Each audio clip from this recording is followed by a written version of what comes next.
everyone. I hope you all had a lovely Christmas. Ours was white. That was very festive and very pleasant. So, I want to get right into it. I think we've talked a lot this year about what quarantine means and how the definition kind of changed this year, that it used to be for people who were actually sick and were actually a danger, and now it seems to apply to everyone. And what should it be? What did it used to be in years past? So I want to share a little bit of my family's story with regard to having a vulnerable family member and taking precautions. So travel back in the distant past with me to the year 2008. It's amazing to me how much has changed since then. So that was the year my third child was born. After 2 full-term pregnancies, this baby had to come 3 months early because my placenta detached. And that was a rather dire situation. He spent 99 days in the neonatal intensive care unit. He came home on oxygen, and he needed a lot of extra support, obviously. When you're born that early, your lungs are just not ready. The interesting thing to me is, unless there was a procedure going on in the NICU, none of the doctors and nurses wore masks. None of the visitors wore masks. We were allowed in whenever. Our older children were allowed in. We had several family photos of all of us together, which I'm grateful for, because there are no guarantees when you have a baby that young. Who knows if they'll be able to come home or not. And these days, there's a lot more restrictions on hospital visitation. But there were no concerns at the time. And I remember vividly the day that a doctor sat down with me and warned me that it would be a good idea to completely isolate for the winter. I cried all the way home because I was trying to picture how we were going to manage the logistics of that. I already stayed home with our kids. My husband worked. But having 3 young kids, ages 4, 2, and a newborn, and nowhere to go. There would be no preschool, no library story hour, no going to the grocery store, no play dates. It would just be us, because respiratory illness was so contagious, and we had a baby with very clear vulnerabilities. The interesting thing to me, again, the word mask was never mentioned to us. And throughout that first winter, we had a home health nurse and a physical therapist who came to the house regularly. You know what they did to their faces? Nothing. They probably put makeup on, but they did not cover their faces. While working with a baby, they picked him up. They worked with him. No mask. And he was a clear and present risk of getting anything. And even with all our precautions, he did get a couple of colds.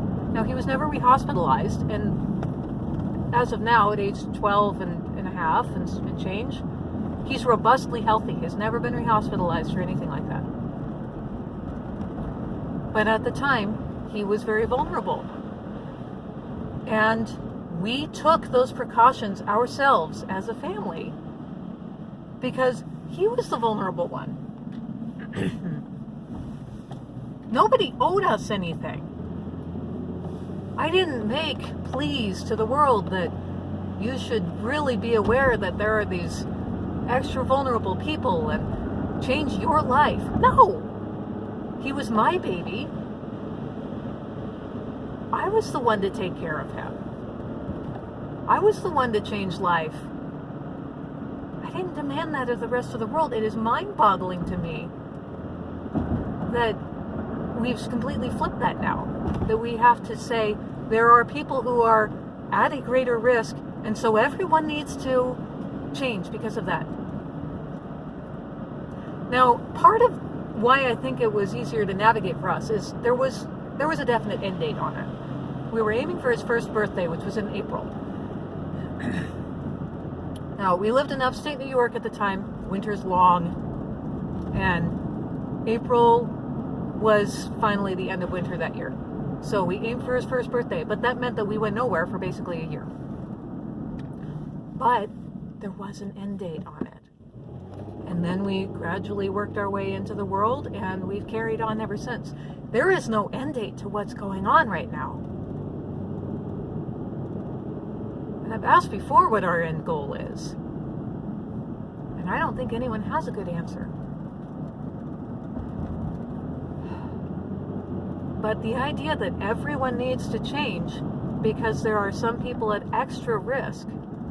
There's a baseline amount of risk for the baseline level of health in the population, and then there are the vulnerable. And those are the ones that we need to work around. It doesn't make sense to me. Help me understand this, because I've already been there.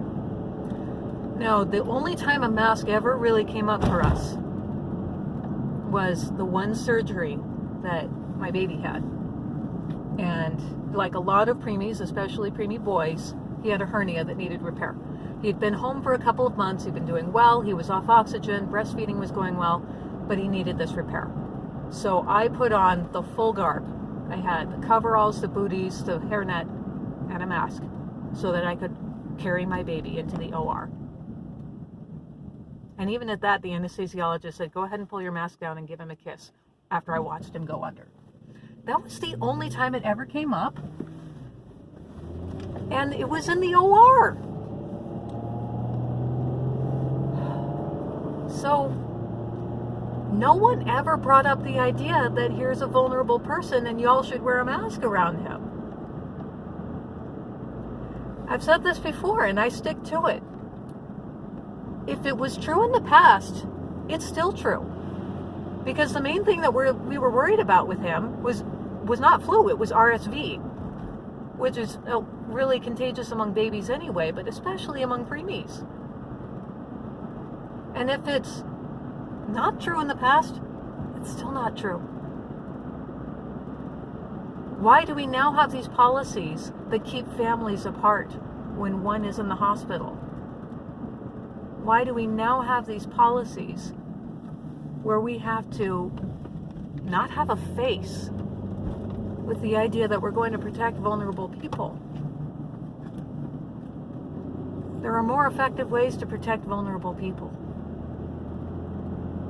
So I wanted to share that story mainly because I'm not unsympathetic to the idea that there are extra dangers to some people. I didn't sleep for that baby's entire first year of life because everything was an extra worry for him.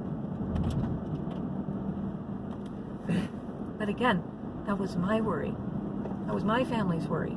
And now that I've lived through this mass quarantine, I can see how much more psychologically damaging it is than what we went through, because it was actually encouraging to me to know that the rest of the world carried on and there would be something for us to reemerge to. And now if we ever get out from under this, it's going to be like reemerging to a post-apocalyptic, scene.